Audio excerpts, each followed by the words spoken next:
Did you hit it? Yeah. Oh. Come on in the room. Come on in the room. Bucks win it tonight, 140 to 126 over the Indiana Pacers. Come on in the room. Adrian is our doctor. He writes out all of our scriptures. He gives us all of our medicine in our room.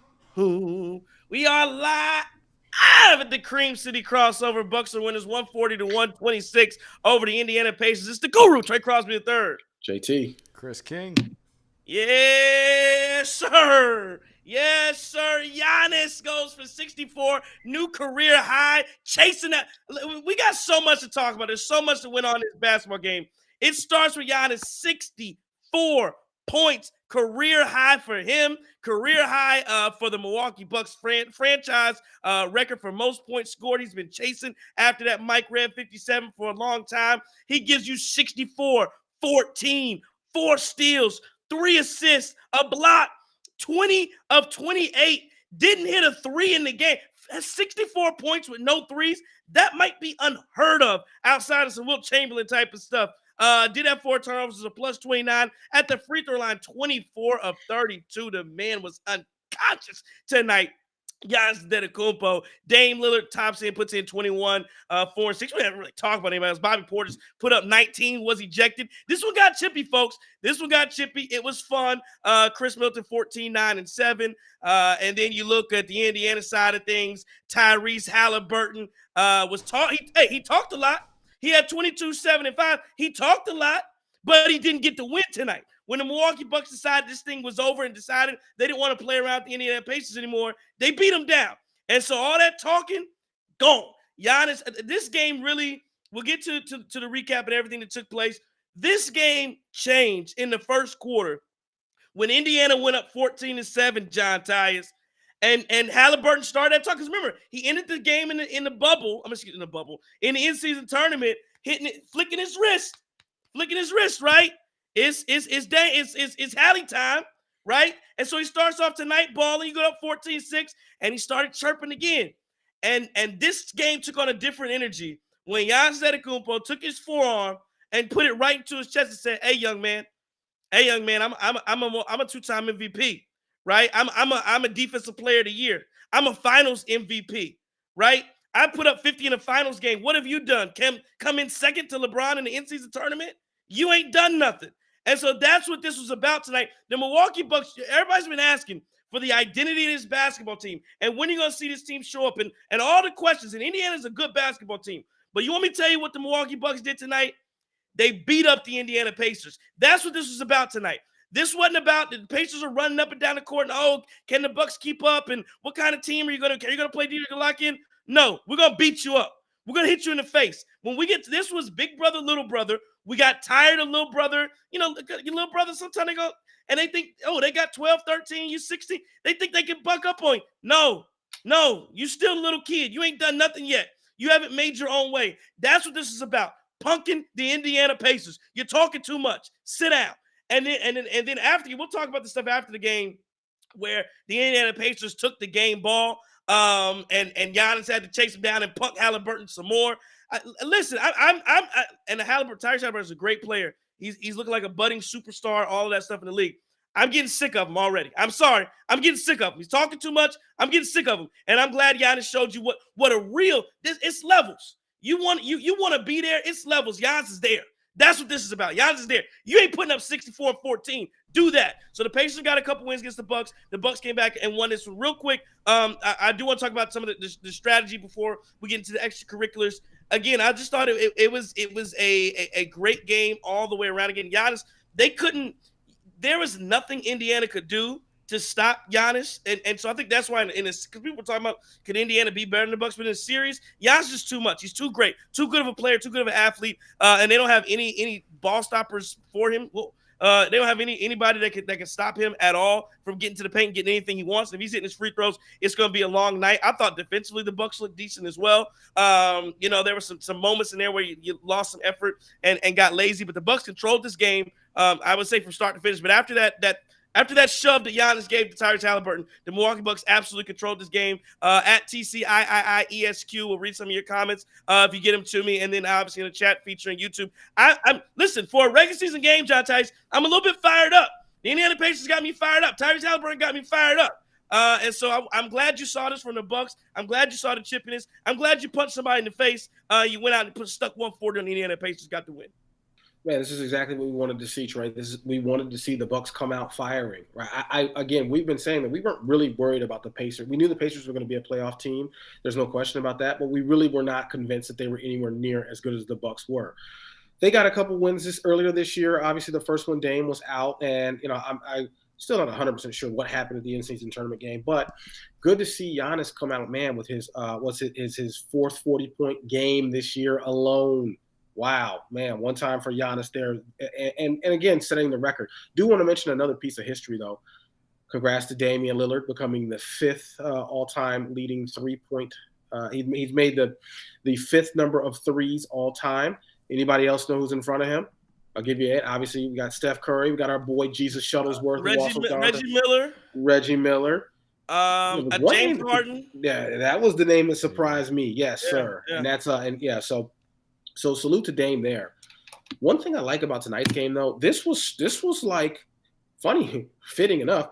The Bucks played Hoosiers basketball, right? They were literally dominating in the paint, taking a bunch of mid-range jumpers, and they made their free throws. The Bucks scored 140 points tonight. Do you know how many three-pointers they actually made? They made 7 three-pointers, right? First half, Bucks scored 70 points. They had only made 4 three-pointers. Right. If you're a mathematician here, right, you take, seven 3-pointers, 140 points. Okay, that's about 15% of the Bucks' total points came from the 3-point line. I mean, listen, you just don't see that, right? But that goes to show credit to Coach Griffin, because I got to put some respect on it. You saw the weakness with the Pacers. You saw that they are a swinging door in the paint, and you dominate. You took advantage of that. So, man, good team win tonight for the Bucks, and let's shut these guys up from Indiana. They're a little bit too arrogant, right? We talked about Tyrese Halliburton, so he's tapping his watch like he's Dame, right? The difference is Dame taps his watch. That's a Rashard Malay watch, right? That's a Breitling watch, right? Tyrese tap his thing. That's the Casio, where you got to keep tapping it to see if it's even on, to see if it's turning on, right? You got a glow in the dark watch. You're hoping it still works, right? Tyrese has to realize there's levels to this thing, and I think Giannis showed him that tonight. Yeah, I also think that Giannis and the Bucks as a whole just kind of learned from losing in the in-season tournament, and learned that, this is a weak Pacers team in the paint, like you just mentioned, JT. But, when they didn't have Dame in the first game, Giannis put up 50, and I think Giannis kind of went away from that, trying to get Dame involved when Dame came back in the in-season tournament game. And ultimately it didn't work. Those guys kind of wet the bed down the stretch. And, now I think Giannis was just kind of like, all right, let's take over. And, maybe they felt disrespected what Tyrese did in the in-season tournament, and he definitely showed it tonight. And the Pacers are just they're so weak on the interior that it's so hard to stop Giannis. What he shoot 32 free throws too, and they were doing the most, trying to make sure he wasn't getting easy buckets. And I think that's just a testament to how dominant Giannis is. Sorry. Robert Henry says, great job putting the Pacers in place. I feel like we can win all 5 games in this homestand. Absolutely, you should be able to. And this is a great win tonight. Absolutely, it's a great win for the Milwaukee Bucks. A 140-126 victory over the Indiana Pacers. And yeah, I think you're right 100% when we talk about what we saw tonight from the Bucks. This seemed deliberate.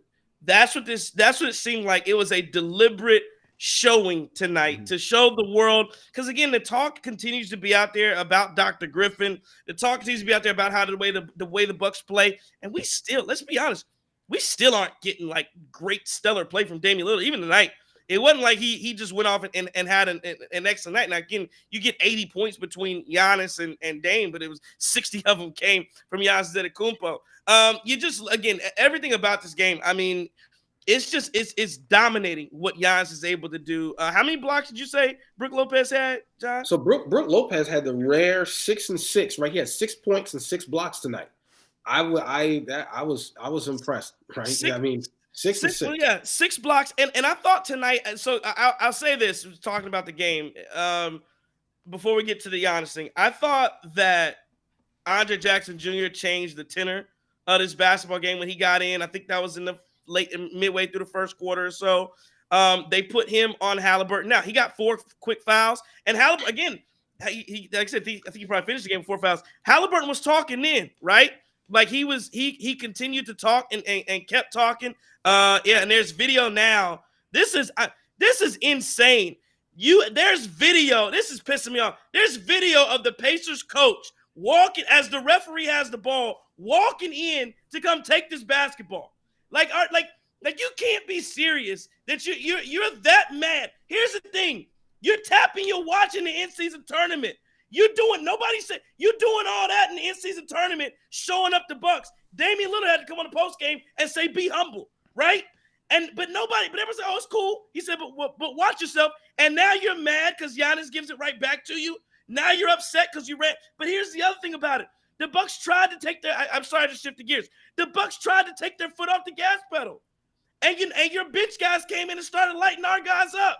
So instead of Giannis putting up 58 on you, now I got to put up 64 on you. Now I got a 60 ball on you if you want to do that. And you're upset and you're gonna walk in and steal the ball?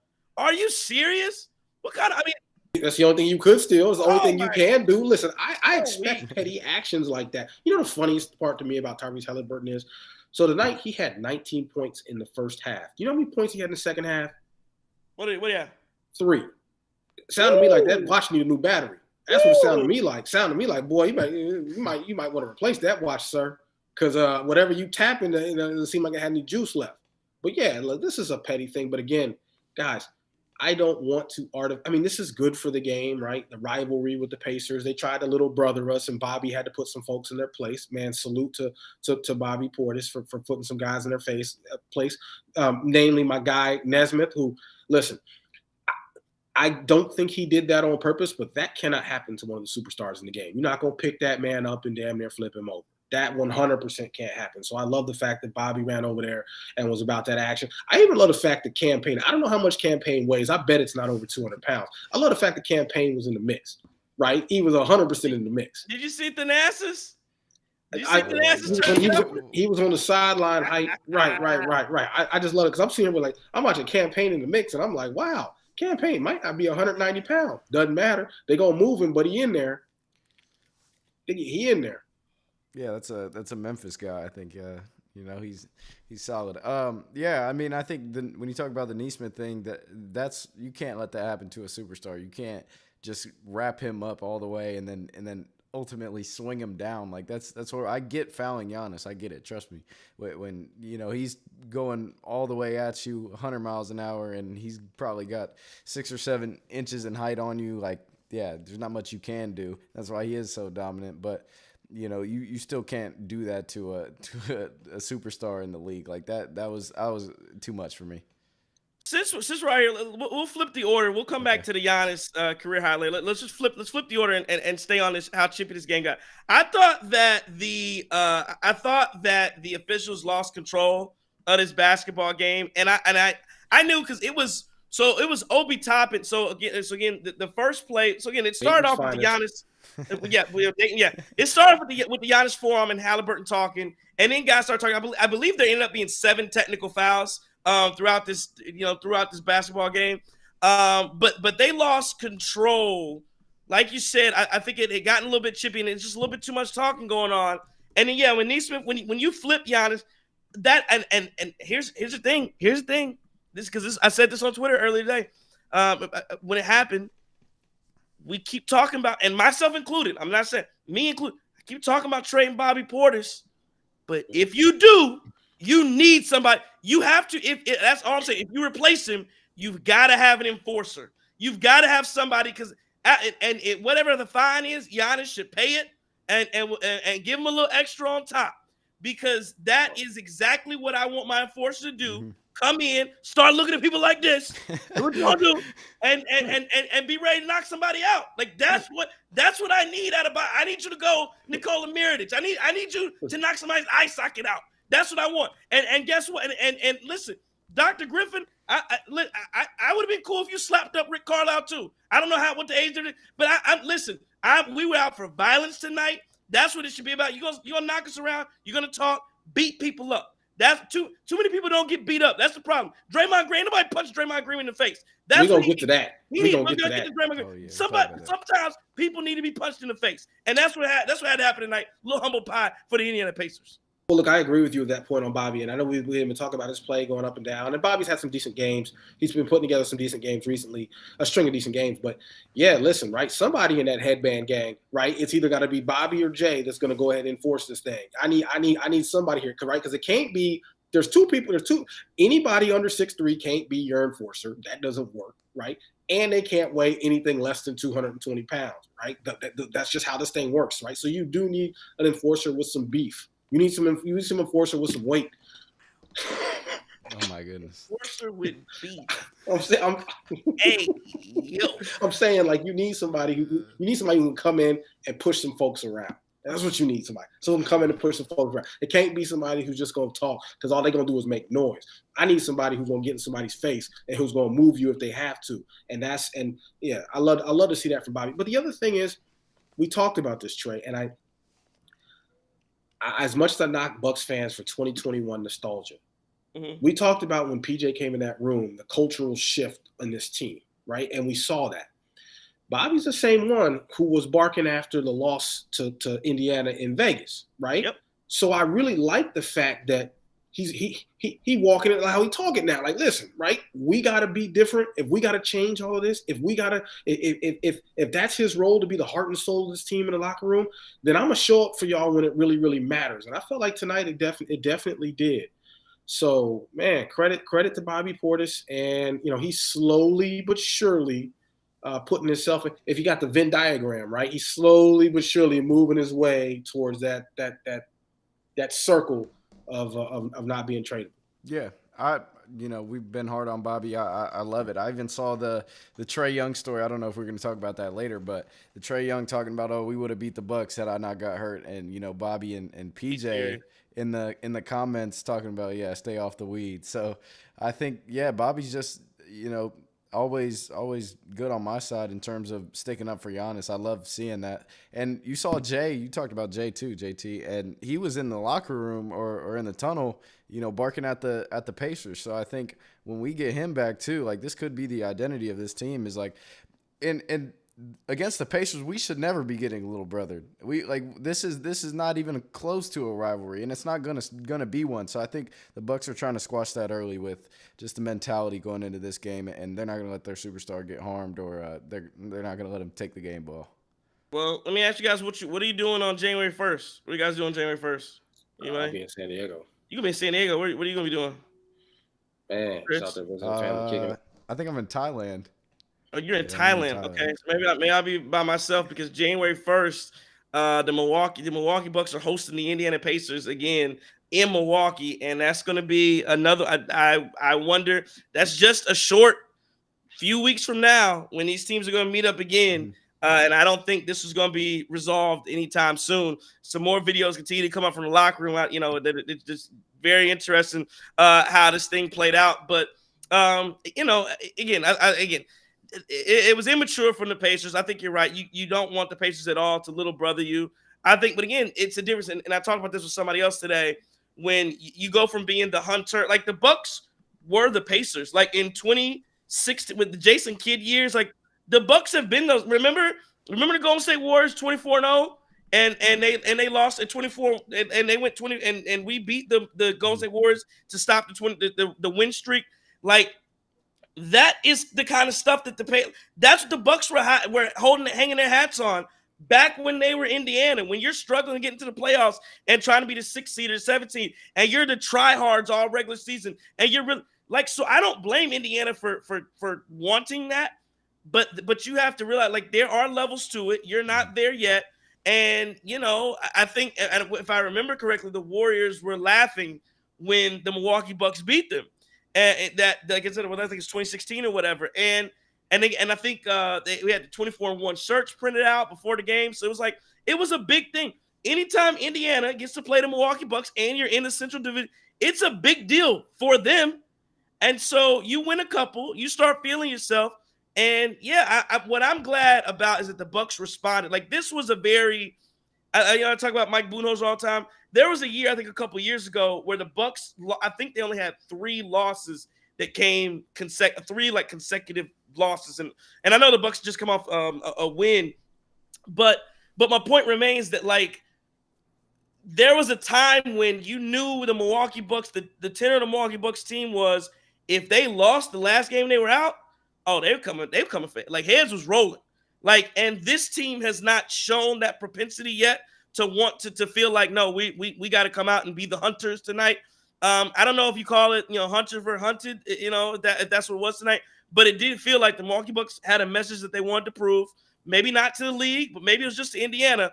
But they had a message they wanted to send. They were going to be physical. They were the more physical team tonight. They imposed their will. And like I said, and I think Indiana's a little salty. We'll see what happens on January 1st. But listen, a lot of credit to the Bucks for coming out and fighting and getting a dominant win. Like this didn't come down to the wire. No clutch game tonight. We beat your Bucks. That's what it was.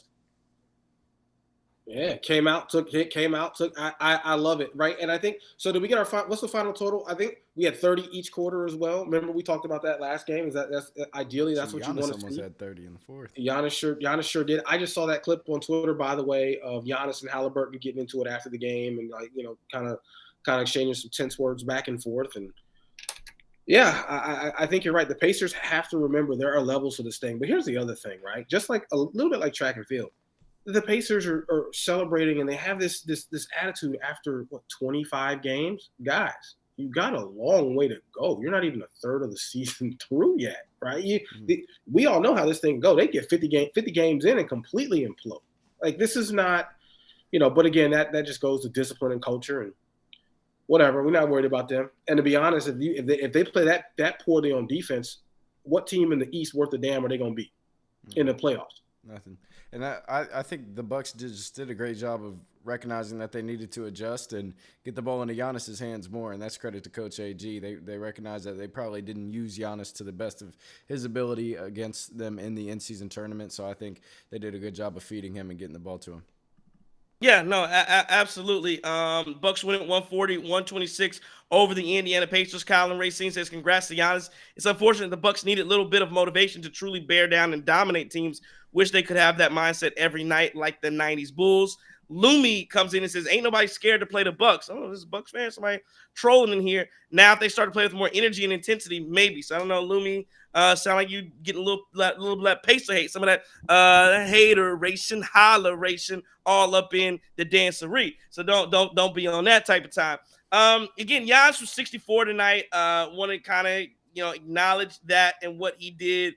I don't have a lot of words other than I like when Giannis, if you see the shot chart, he took a couple threes. I think he might have had shot a mid-ranger that missed or something like that.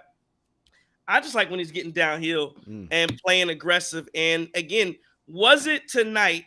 What was it tonight that like when you talk about a little bit of motivation, did it take a night like tonight to make Giannis want to say, you know what, I'm not settling for jumpers. I'm going to impose my will. Miles Turner, you're not good enough. Are you putting Nesmith on me? Not good enough. They start off the game with Buddy Hield on Giannis, and it's like, I'm not going to bail you out with jumpers. I'm going to play with force for, I think he played 37 minutes. I'm playing force for 37 minutes tonight. And that's what he did. And again, he's an unstoppable force. I mean, he's been outside the top 5 MVP all year. I think this game, he hadn't won like player of the week, and I thought there were some ones that he could have won. I don't know if the NBA has been disrespecting him or whatnot or why that is. But tonight was a night where he showed the NBA what he was made of. I feel like sometimes we take Giannis for granted, and tonight was one of those nights where you put up 64 without shooting a three. Like I said, I mentioned it before. It's a lot of people say no skill. I don't know that I've ever seen anything like that. And so you're telling me that it doesn't take skill to put up 64 and not be jacking threes. Okay, I don't know what to tell you. And to be fair, right? Like, I guess he took 3. He attempted 3 3-point, right? Yeah. So he didn't make one. But I love to see it because take what's there. You knew there was a clear mismatch, right? Why do we have to go? Why we got to go chasing waterfalls, Trey? We ain't even got to do that, right? Literally, you know there is a clear right. Exactly. You know there is a clear mismatch there, and there's a clear path for you to score, and he did it very, very well. I'm thankful that he did that, and he didn't start doing some silly stuff and just start pulling up, shooting three. Why do that? They can't hold. They cannot guard you down low. They have no chance. They could W. It didn't matter who they put on. They put Buddy Hield on there. They could have put Benny Hill on there. It doesn't matter. It was not gonna stop. And man, but again, look at AG. I got to give AG a little bit of credit here, right? Because you just let that man cook. Just get the ball to Giannis and let that man cook. Side note about Bobby Portis, by the way, he led the team in 3-pointers tonight. There we go. Stark difference from where we were at about a month ago. We wondered if he was going to make a 3-pointer at all.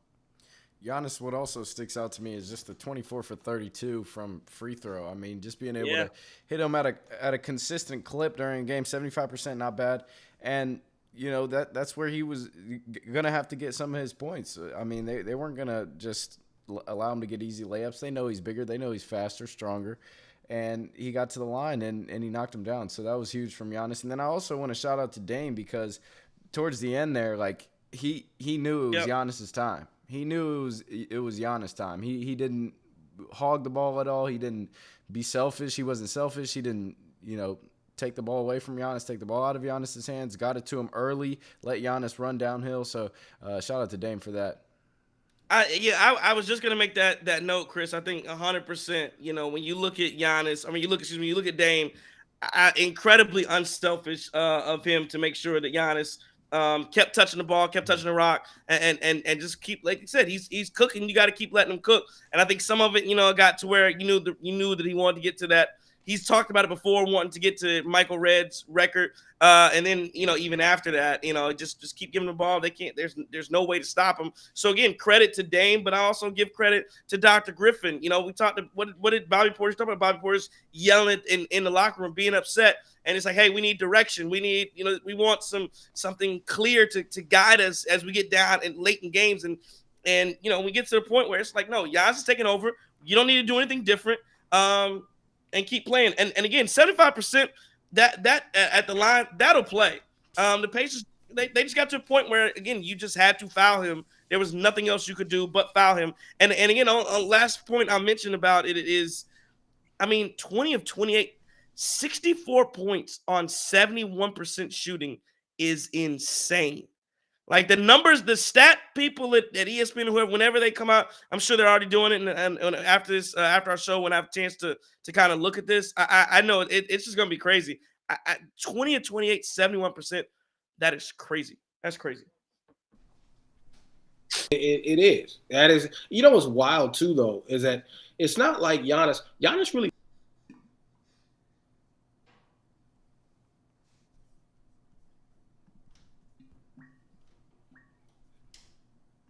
You're good. I'm muted. Just hurry up. Good looking, bro. Where am I? It's a little more than a shot. We're almost done. Oh, for real? Yeah. I'm getting somebody who a source is telling me that the Pacers assistant took the ball from Thanasis and told him the record shouldn't count. What? That's in. What?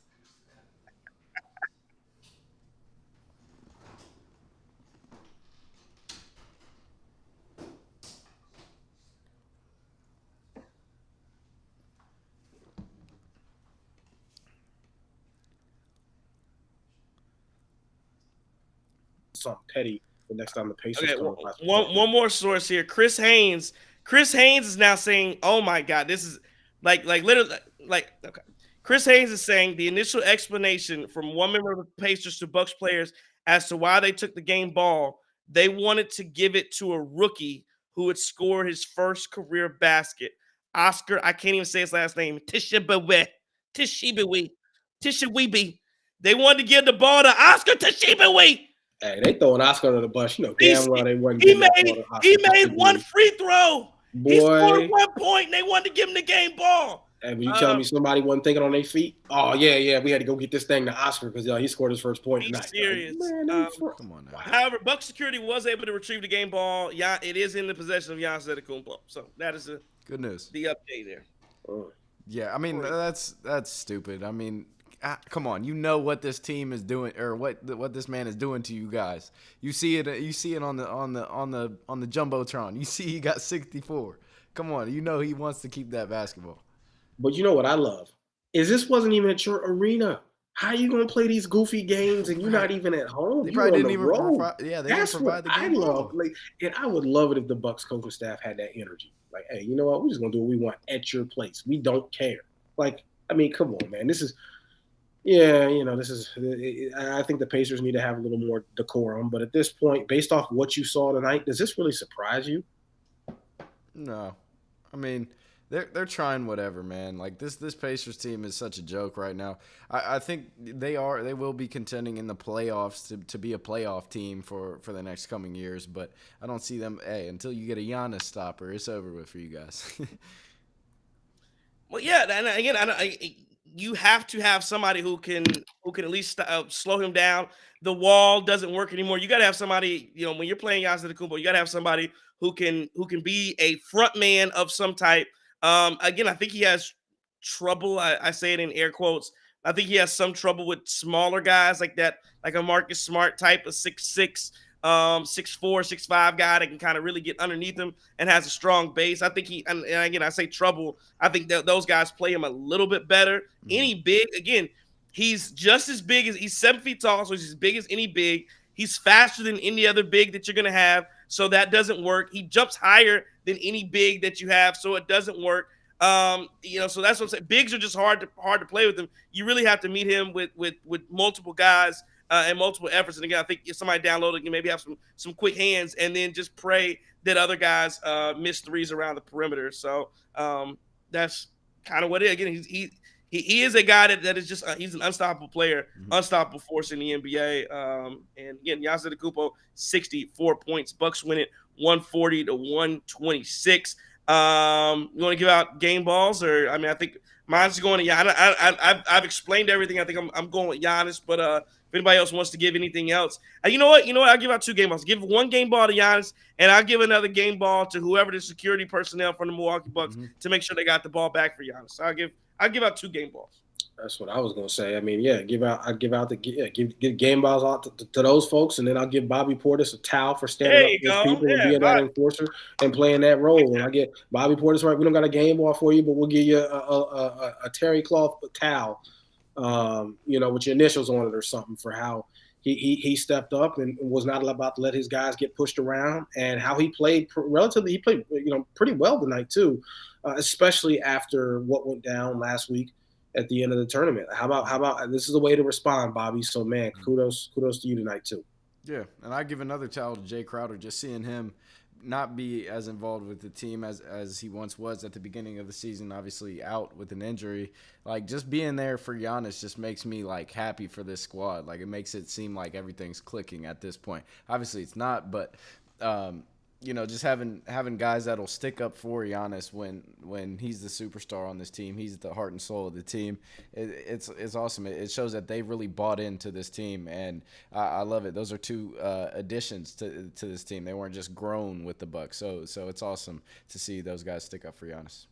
I haven't done a lot of comments yet, but I did want to ask you guys, do you think, to that point, Chris, sticking there, do you think that a game like this, because this is really to your point, I guess you could maybe say that wasn't in the game. After the game, we had a team, basically kind of a team meeting type of deal. Was this the first time, and do you think this will help moving forward, where you saw this team rally behind each other and not in we got to have it type of situation, but just we need to beat a team up, and I think you wanted to come into the game beating them up. You were physical with them, but it was again, I just wonder whether or not that was the mentality going into the game, because even before all of the extracurriculars happened with the game ball and the throwing down of Giannis, the Bucks were very physical with this basketball team from, like I said, ever since it started 14-6, they just became very physical. So I just wonder, do you think this is maybe a rallying point that will continue to push throughout the rest of the season for this team? Chris, I'm Oh out yeah. because I Oh think yeah. it's juice. Yeah. I'm No. gonna let Yeah. you. I I'm brought gonna it let up. you. No. Yeah. I definitely do. I think in some of the wins, it's been a lot of playing from behind with the Bucks. It's been a lot of just squeaking by teams that maybe shouldn't just be squeaking by. And I think they felt disrespected when you get to see this Pacers team in the first in-season tournament and see them go in and compete for an in-season tournament championship and ultimately disrespect you with the Tyrese Halliburton thing and the tapping his wrist.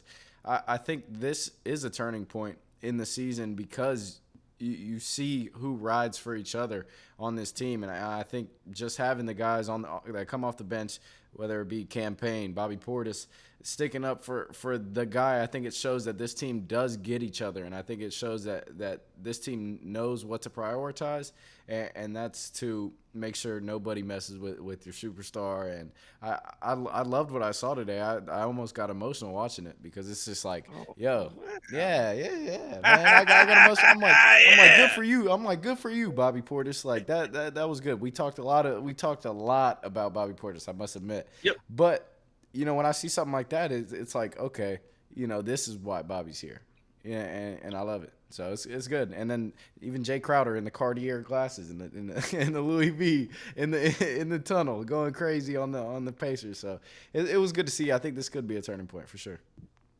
I would agree with everything you just said. And the only difference I would say is that I think our Bucks team at this point, we're still waiting on some chemistry issues, obviously with Dame and Giannis here. I think we've got some flaws, right? We've got some palpable flaws with this team, and again, we may have some additional moves to make. But one thing that I will say that I do feel confident in after this is that our locker room, our culture is intact, right? Whatever Dr. Griffin is doing, I think our locker room and our culture is intact because when it came down to get down with it, right? You saw this team rally around. You saw guys protect their teammates. You saw guys like, no, we're ready to go to war for each other. You saw that happen, especially when Indiana, started doing some of the silly things that they started doing too. And to be honest, if I didn't see that, I would be worried. Right, because I'd be like, yo, that man just got Giannis looking like he's somebody's nephew on the knee, right? Flipping that man over, like, yo, y'all just gonna let that ride, right? And so to see this team, even I'm telling you, you got something good when the 190-pound guy's in the mix with the big boy. And he in that thing talking, he ain't backing down. Campaign, I don't know when the last time Campaign's been in the weight room was, but you know what? He was about to convince us all that he had been in there at some point. Stick and move. That's all you gotta do. Right, and that is exact, so that's what I like to see. And so, yeah, I was encouraged. I was encouraged by that. And again, the on court, it's going to come together on court at some point the way we want it to, or the way we're anticipating. Right, that may take a little bit longer, but chemistry, culture, having each other's back, having that accountability, man, that's a heck of a start if you want to build something great. Yeah, and to your point there again, JT, there was a moment you talk about sticking together and being a team. Even for Dr. Griffin, because there's been questions about that. There was a point in I believe the second or third quarter where Malik Beasley, just totally whiffed on an assignment or coverage, and I think Miles Turner got an easy dunk in the paint off a switch that he missed or something. And Griff called, a one of the quickest timeouts I've seen, and was yelling, basically out the free throw line with as soon as he called a timeout and was screaming, and getting after it. That's what I want to see, because that lets me know when you're afraid to do that kind of stuff, that means you don't really have the tenor of your team, and you're kind of, that to me shows me that Adrian Griffin has the pulse of this basketball team. He feels confident enough and assured of himself enough to where he can do that. So I agree. I think this team is bought in, and I hope that if it's not, I don't know. But I hope that tonight was a rallying point for this basketball team. And if it wasn't, they should make it one. If you have to kind of fake that kind of stuff to get yourself riled up, I don't mind. If you had to give yourself some false motivation to get yourself ready to play, hey, we got to stick together. Whatever you got to do to figure it out, I'm okay with it. And so I thought it was good tonight. One more question on the floor, and I will read some of the other comments.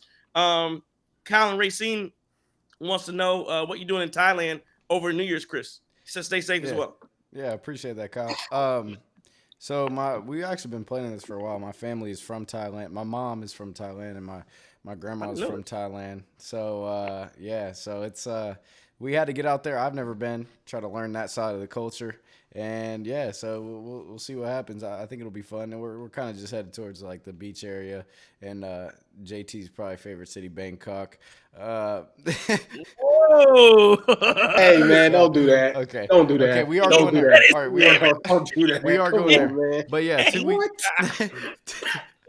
I was gonna say, see, and I was only thing I was gonna say is I was like, are the Browns playing when you out there, right? Because I thought your boy Deshaun might do a little better in Thailand versus America, but anyway.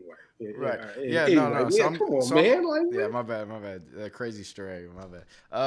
No, yeah, but we're just going out there before my grandma can't travel or whatever, and we're just trying to learn a little about where we're from. My mom hasn't probably been back since she was born. She was brought over from Thailand to Ohio from the Vietnam War. My grandpa it's a crazy story. My grandpa was in in the Vietnam War, and he was air traffic control in Thailand. So this is a creation of Chris King. That's how I ended up here. Okay, gotcha. No, that's good stuff. Well, enjoy that trip. Obviously, let me read some comments here. At Cooley_Rock says Giannis got to score 50 on the Pacers every time now for that whack stuff they pulled at the end. Very Bush League on Pacers to take the game ball. At JK Sun 125 said that. At CJ Buxton 6 says besides the obvious, Ajax looked great while he was in the game today. Give me a buck, says Giannis. At Jordan Alexander says 64 of them things. Rated R Newt, my guy Justin from NC says Indy is a bunch of soft dudes who are put in their place. Bobby shouldn't have been ejected, and Giannis showed the dude what type of time it was. Great win, and we got to see Jordan Nora. And then at Black Not Scholar says the fact they could have played this way last week and just didn't makes it a little less exciting for me. I don't know, it's a little more exciting for me. And then at Gab RMJ32 says the Bucks' identity for the rest of the season should be bully ball and aggression like they did tonight. So yeah, good stuff all the way around on that. And before and after says that Giannis outscored the Pacers' entire starting five. Again, it was a 140-126 victory. Any of those comments that you want to get into or talk about before we move on to our look around? Again, there's great stuff tonight. I listen. I enjoyed this game from start to finish. And like you said, it got chippy. Those are my type of games. I liked it. And again, I think it also shows you these guys. It's not just. And then they talk about the in-season tournament, and were those games just like I question the people who do that, and I'm just like, there are good regular season like this stuff happens all like people getting upset, and that's not just saved for like in-season tournament stuff. And like watch the regular season. There are a lot of good basketball games, fun basketball games where guys want it just because. And I thought that was one night tonight was like, I just want to get back to regular season game. Ain't got nothing to do with the in-season tournament. Your win counts just as much as this win. And yeah, we had a little get back, and yeah, it was very telling when what Dame said pregame, where he hit a fundraiser like a charity event, and was like, we're gonna get our lick back. Did he hit the over? He did not hit the over. Luckily, I did not bet the mortgage, so I only lost about $60. So it's all right. You hit the 401k on it? Nah, I didn't do the 401k. I don't do that. Hey, can't trust Dame. Can't trust Dame. No, not right now. Okay, well let's jump into the look around sports. I think one of the things that we absolutely have to talk about before we even get into let me see let me just look at some scores around the league. Anything interesting? 76ers win 129-111 over the Pistons. Heat win over the Hornets 122-119. Lakers beat the Spurs, and the Jazz beat the Knicks tonight. Oh, the Suns lost. Oh, is this the debut of the big three for Phoenix? I think Beal, Durant. They all played tonight, right? They all played. So their big three lost to the Brooklyn Nets. I don't know why I can't pull up the stats, but yeah, they just lost. They lost to the Brooklyn Nets tonight. So that's an interesting score. The other night though, your boy Draymond Green, and he has been suspended indefinitely. Decided to just slap Yusuf Nurkic upside the head. I don't understand it. This guy has so many problems. I don't even know where I go with it. I guess question on the floor, two questions. One, what do you think when you saw that slap of to Nurk? And then two, It's indefinite suspension. Where's Adam Silver in the league? Where are they going to end up? Again, he's coming off like literally choking out Rudy Gobert. Yeah. That was within a calendar month. That was less than 30 days ago where he choked out Rudy Gobert and got suspended 5 games. What is the league office and Adam Silver going to do for this? So I look, the indefinite suspension, and what I read was they're part of the reason why there's an indefinite suspension is get the Warriors and his agent and everybody's trying to get together to find out, like, what can they do to help him work through his issues. So it's not so much from a punitive measure as much as it's about, like, listen, man, you got to rehabilitate, get yourself right. Like, this is not. So I'm a little curious to how this is going to work, because the league has suspended him indefinitely, in my understanding. Now, at some point, I think the league may rescind that. But I think if you're the Warriors, you got to tell this man, you got to stay away. We got to stay away here, right? Like, this can't be 3 games and you come back, because this keeps happening. A couple things, though, I think that are interesting. So everybody talks about, Kermit Washington, right? Because Kermit Washington punched Rudy T during that game in the 70s, and Kermit Washington got a 25-game suspension. Unfortunately, Rudy Tomjanovich, face was broken after that too. But recent history in this, right, when there's been particularly egregious on-court fights, outside of the whole Ron Artest and Jermaine O'Neal thing, when they were fighting fans, right, that wasn't as much about players, even though that did start with an altercation between Artest and Ben Wallace. You got Carmelo Anthony got 15 games for punching someone in it was like 2006, 2007. I'm trying to remember who was that. Marty Collins, I think that's who that was. J.R. Smith got 10 games. I believe Nate Robinson also got 10 games for that too. Fight like that, as well. Ron Artest got 7 games, I think, for elbowing someone in the elbowing James Harden. He did that. What was that? That was a few years ago too. So my point is that it seems like for on-court fights here, outside of like touching fans or something, it seems like 25 is probably your high. Right. And then obviously 10 has been done before. So I'm curious is when this is all said and done, if this will eventually be a suspension somewhere between 10 and 25 games for Draymond. What's crazy to me is just how the league has just media companies across, they're promoting his podcast. They're putting him all over NBA on TNT. And the guy's just an idiot. like I don't understand. Like there's got to be some kind of repercussions here because he's done it for so long and had so many instances where he's just being a weirdo. Like, what are we doing? It's a basketball game. I do think he intentionally hit him like that. Who swings around like that with their arm wide open and clocks somebody in the head? No, Draymond, he's got to figure it out, and hopefully, he does, because the league needs it for him to kind of keep his cool.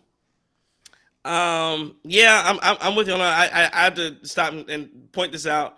Apparently, Rick Carlisle. This is getting hilarious. The comments and quotes that are coming out of this now are actually hilarious. Rick Carlisle says that Pacers general manager Chad Buchanan got elbowed in the ribs by one of the Bucks players. He has a bruised rib, and who knows if it's anything more than that. Shut up, Rick. Oh my! Like, this is getting this. What are we talking? What are we doing here? Well, your GM got you know what? Your GM doesn't get elbowed in the ribs if you don't take the game ball. How about that? How about that? Campaign comments. Because I don't know if you saw John and Chris, the guys running into the tunnel after the game ball, and Cam ran after it as well. And Campaign said that heading into the tunnel post game, he said, "Man wanted that ball. I'm following this is what I love to hear. I'm following my team, helping my teammate out. It was a lot of commotion. He just wanted his ball, man." That's what I like to hear from Campaign. Hey, JT, let me ask you this. You see a group of guys take off running. What you doing? Oh, I'm running. I'm not asking no questions. I'm running, and then I'll rationalize afterwards, right? Make right, but I'm running. I'm not gonna ask no questions. But that's what I'm saying, though. But like, think about guys running. You're running again. You got the 190-pound man trying to get up in the mix, and that 100% is from top down and from top. Where was Derrick Bird?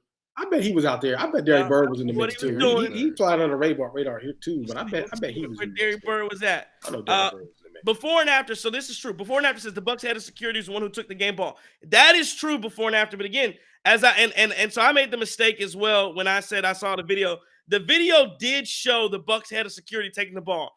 But as I said earlier, my source told me somehow Thanasis had the ball, and a Pacers assistant took the ball from Thanasis. So that's what I'm trying to figure out. I'm trying to figure out how Thanasis got the ball took from him by a Pacers assistant. Thanasis ain't no little guy either. Like who had that? I mean, he just take it and run. Like, how did that happen? But that's how the ball was actually taken. So yes, the Bucks guy did come and get it. But it was Thanasis that ended up with it and getting the ball taken from him by Pacers coach. So, but anyway, going back to Draymond Green. Yeah, man, I think it's gonna be around 10 games or so. Draymond's a complete idiot. And you know who else? But you know who I blame? You know who I blame, John Chris? Who? I blame Steve Kerr. I blame Steve Kerr, and I blame the Golden State Warriors organization because they have enabled this guy. When you talk about the opposite, you talk about think about what we're just talking about, where the Bucks are rallying behind their teammates getting into a fight. Draymond Green has done the opposite for that basketball team. He broke that team up, and now the Warriors look like I don't know if they're ever going to recover from where they are. And this season, I don't think they're going to get back. I don't think they make the playoffs this year. Mm-hmm. But Draymond Green punches Jordan Poole. Now Jordan Poole's going. He was having he just signed a massive contract, right? He was a Draymond Green. Man. Yeah, he punches him.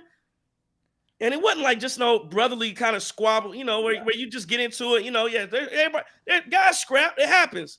But no, that was I'm leaning into you with basically a sucker punch kind of. I mean, I don't know if it was, but it's one of those like that wasn't like we cool, we gonna duke it out, and we gonna get back late. Nah, that was I'm hitting you, and one of us at some point gonna have to leave because we can't function anymore. But he doesn't get suspended at all for that. Matter of fact, Golden State comes back and lets him participate. They want him to play opening night so that he can participate in the ring ceremony. And you don't think that was more important? Showing a message to the other employees on your team was less of a message than him getting a ring on ring night? And then going further than that, Steve Kerr after the game, he says, "Well, I didn't see the replay." Steve Kerr lectures the media and lectures fans every single night. Yeah. Remember when who was it that dove for? I think it was Marcus Smart or somebody dove for a loose ball and got up under Steph Curry. Steph was being a prima donna and didn't want to go down and get his nails wet and didn't want to get his hands dirty. Want to get on the ball, go get the ball, go on the floor, get the ball. You didn't do that. And Marcus Smart goes and dives, hits your knees, and you say, "Oh, that broke the code." Or who? I think it was somebody. I don't remember. You broke the code. What is that? What is slapping somebody? What's kicking somebody in the ball? Is that not breaking the code? So you enable Draymond Green every single night to do the stupid stuff that he does, and it's all cool. And I didn't see the replay, but anytime something happens to your guy, you're always telling you've seen the replay immediately. You're able to comment on it. And such a hypocrite. I get sick of the Steve Kerr stuff as well. Good coach, but I'm so sick of the Golden State Warriors, and I'm glad they're losing. I can't wait. I hope they lose every. I like Steph Curry. But I hope they lose every game, and I hope they don't recover from this. I really don't. Yeah, we're 100% watching this dynasty implode here on the Warriors side. Not the funny thing about it is, it's not just. It's really more Steve Kerr. One thing I really liked about Steve Kerr. Now I got to be honest, he's an Arizona guy, right? Arizona's finest, and I got a chance to meet him when he was GM of the Suns. But the thing that I really liked about Steve Kerr is he is probably, outside of Pop, one of the biggest cultures. I mean, maybe Phil Jackson, but he preaches culture. That's all he preaches is culture and relationship building and all the things it takes to build the monster, right? All the things it takes to build this. So I agree with you, Trey. Steve Kerr has not held Draymond accountable because at some point, right, and the issue I have with it is, how genuine are you when you preach all this stuff about culture and accountability and this is what we do and blah, blah, blah, right? And routinely you get positions to show everyone and to step up and actually practice what you preach, and it just seems like you keep ducking out of it. You keep ducking out of it left and right. What is that, right? I get it. You've won 4 titles, but it just doesn't add up. So I do kind of wonder. I mean, listen, you're winning because you have great players. Maybe this culture, all this crap that you're saying is not real, right? Maybe it's something that makes you feel good and makes you seem like you're this world-renowned thought leader when it comes to building basketball teams, successful programs. But, maybe you just got better players. and figure out a system. Yeah, I mean, I don't know. I think just the series against the Celtics alone was a big series for Steve Kerr's legacy, just not having the talent that some of those Warriors teams did have. But other than that, like I like Steve Kerr, but he does kind of cake for Draymond way too much. He does kind of he prioritizes Draymond. It's hard for him to admit when Draymond's wrong. I actually saw on Twitter there was like a highlight reel of Draymond just like doing BS, like kicking people, and you said that. So so it's like, you know, at some point the weirdness has to stop from Draymond, and I mean I don't know if there's ever going to be a time where he really figures it out. But I mean, Draymond Green really isn't that great of a player in my opinion either. So that's a He's a Hall of Famer. Yeah, but I mean, system guy. He's like a system. I agree with that. I don't disagree with that. What did Cam Newton say this week? He called Brock Purdy and all the first game managers. Let me tell y'all something. And speaking, go ahead. If you're gonna put Draymond in a Hall, he's going to Hall of Fame. Put Andre Iguodala in there too. And I will take this fight. We don't have to have this conversation right now. Think about it. But you're going to put Iguodala in that Hall of Fame. If you're going to put Draymond. Huh? He's a Finals MVP. Yeah. That's what I'm saying, right? I mean, but we're talking about his overall body of work, you know. But if you're going to put Draymond in there, you got to bring Iggy deserves a shot in there too. I will die on this hill. Okay. I mean, I can see it. Say again? I said Draymond's a glorified role player, I think. Oh, 100%. He's a very, very good defender. But yeah, I think, again, I've said it before, I think he's PJ Tucker. If PJ played and he was, you know, if PJ Tucker had played in Golden State, I think, you know, he'd had a career like that. I will say that, excuse me, that Draymond was a little bit more of a playmaker than PJ Tucker. But yeah, overall, yes, 100% system guy. And finally on the Cam Newton thing, I just had to say, who was it? What's her name? Kimberly, what the lady on Kimberly Martin? Is it Kimberly Martin? Who are you talking about Cam sound like somebody in the basement? What credentials do you have to talk about anybody but to have an opinion? I never understand this thing where like media members for whatever reason believe that they're the only people that can have opinions on sports, as if the players can. And again, I say for the same thing when the players like you can't talk. Anybody can have an opinion. Again, if you want to disagree with someone's opinion, that's fine. And I disagree with Cam and what he said about. I don't agree that Dak Prescott is a game manager. I disagree with that. But to act as if Cam is like unqualified to have an opinion, and you somehow are because you sit at ESPN all day and to disqualify. Are you serious? The audacity. I mean, and to take a personal attack or shots at Cam, talking about like that's why you're not playing. Like, what are you talking about? Like, did I hear David Carr the other day? Now, what was the smoke for David Carr when he said that? Didn't he say that Marcus Mariota should be starting over? Hurts. Over. Yeah, I don't know what. I didn't hear David Carr. That. Listen, David Carr is bitter because he went to the Texans and got sacked 70-something times when they didn't even pass that much in like 01 or 02. That's really bad, by the way. But yeah, my thing with these comments on Cam is that, listen, rather you like the guy, rather you don't like the guy, you got to respect what he did in his career. He's a borderline Hall of Famer, right? Folks can debate me on that. We'll go ahead and bring it, right? Because if you look at the numbers and you talk about what he did in rushing and you talk about how he impacted the game, he took his team to the big dance and everything else. Like, guys, listen, the zone read offense that you see in the NFL today, that does not happen without Cam Newton. It doesn't. Like, and you can look at it, right? That read option does not happen without Cam Newton. Carolina was running that. Right. So, no, I think you do have to put the respect on Cam's name. If you want to argue that his last few years he looked atrocious, I mean, okay, fine. But, boy, there's some all-pro years in there. There's some Pro Bowl years. There's NFL MVP. There's a guy who was an absolute matchup nightmare that the league had never seen. And the interesting thing is the first one, yeah, Randall Cunningham. Yeah, obviously there were some quarterbacks earlier, right? But then think about the impact Michael Vick had when folks was like, wow, this Vick is something else. Nobody had seen a quarterback that fast before. You had just never seen someone that with that kind of lateral quickness and explosion, right? So then Vick goes to, few years after that. Then you see Cam Newton. You've never seen a quarterback who's 6'6", who can run the way he can, who can throw it the way he can. Because most of the time when guys have that type of athleticism, there's a serious deficiency in their game. Cam didn't have one. Yeah. Cam was that guy for a very long time. If anything, it was Cam didn't know how to slide. They didn't know how to protect Cam. He just exacerbated the situation because he wanted to be the hammer, not the nail. Seems like he forgot he was a quarterback once he got 10, 15 yards past his line of scrimmage. Those are the knocks I think you can have legitimately on Cam, but that man is borderline a Hall of Famer. They got to put some respect on him. Kimberly Martin should be ashamed of herself. She really should. Yeah, and I never thought of Cam as somebody who doesn't know what they're talking about at all. I think he provides great insight on his podcast, and in terms of just football alone, like he talks about a whole bunch of other stuff. but when it gets to football, like I don't think he's some idiot when it comes to like he's credible. I listen to him, and he did set the model for what's successful quarterbacks look like now. And I just credit to Cam Newton. I do think he should still be in the league, but that's a conversation for another time. Yeah, so I agree with all that. Colin Racine says Draymond's not in the Hall.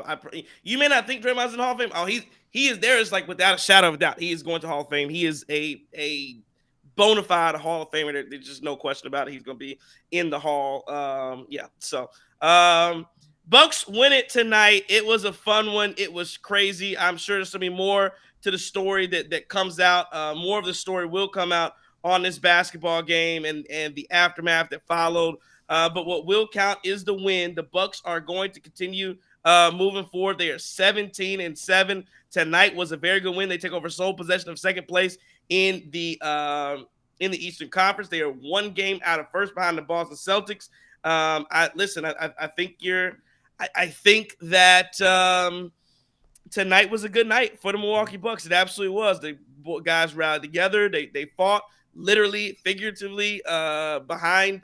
They got behind their teammates, and then of course you have. I mean, that's not even just to talk about the 64 that Giannis put up. I believe there has not been a 60-point game in the NBA since Damian Lillard put up. I think it was 71 last year. If am I correct? Somebody you can correct me on that if I'm wrong, but I think that's the last 60-point game there's been in the NBA. I might be wrong on that though.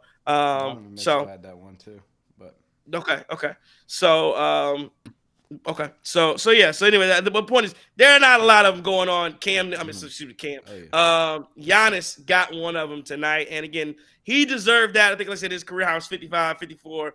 But he deserved to have a 64 type of a night. He's a 64 type of a player. I had this debate with somebody else the last start on the Bucks. I had this debate with somebody else today talking about scoring and how they had, KD in front of Giannis. And to me, Giannis is the better player. And we got into the scoring thing, and I'm just like, they scored just because KD does it in a variety of different ways, the points count the same. Whether you're shooting it from the three or you doing tween, hezzy step back, however you get it done is how you get it done. Giannis gets his done a certain way. They're going to count the same once they go through the net. Bucks are winners tonight. Big win 140-126 over Indiana Pacers. Give you guys the final word, and then we'll get up out of here. Well, bad night for the guys who say Giannis don't have no bag. Boy, that bag was deep tonight. And it's Louis. And it's Louis, right? Even though I like the Toomey luggage a little better than Louis. Okay. It's Toomey. Yeah, whatever you prefer. I always knew Giannis had it in him to get past that 54, 50 mark. Like, I knew Giannis would be able to do it, but for him to do it with 24 points from the free throw line as well is awesome to see. And then, once again, just can't say enough about the guy sticking up for him when Indiana was getting chippy and just trying to do whatever to take him out of the game. So, it was good. Good win for the Bucks. Hopefully, this is a turning point, and they'll start to really gel. Fun one tonight out of Milwaukee, a final 140-126. Bucks back in action Saturday night against the Detroit Pistons. That'll be a good one for the Milwaukee Bucks. Hopefully should get a win against Detroit. Detroit, we talked about it before. Just yet another. They continue to lose. I believe they lost every game in November. They're on like a 21-game loser streak, whatever it is. Monty Williams over there cashing that check. So good for him for stealing all that money. I'm not mad at you. It's a final 140-126. This was a Cream City Media Group production. Don't take no wooden nickels. Courage.